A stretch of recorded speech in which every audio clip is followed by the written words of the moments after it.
Hi friends, নেমে গেলাম শিয়ালদহ স্টেশনে। দাঁড়াও, ক্যামেরাটা আগে একটু ঠিক করে নিই, ক্যামেরাটা ব্যাক ক্যামেরা করতে পারছি না।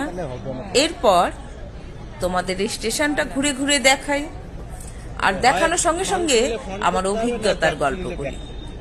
আজ থেকে বহু বছর আগে আমি যখন প্রথম এই স্টেশনে পা রেখেছি,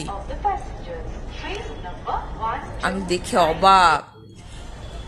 যখন ট্রেন আসে, পিঁপড়ের মতো লোক পিলপিল করে, শুধু মাথাগুলো দেখা যায়। যাই হোক, আমি আর আমার ভাই নেমেছি। ভাই আমাকে বলল যে ব্যাগটা দেখিস। আমি যথারীতি ব্যাগ রেখে আমি এদিক সেদিক দেখছিলাম। হঠাৎ দেখি মানে এত জনজোয়ার, ব্যাগ যে আমার কোথায় চলে গেল আমি নিজেও জানি না। সেই থেকে এই ব্যস্ততম রেল স্টেশনে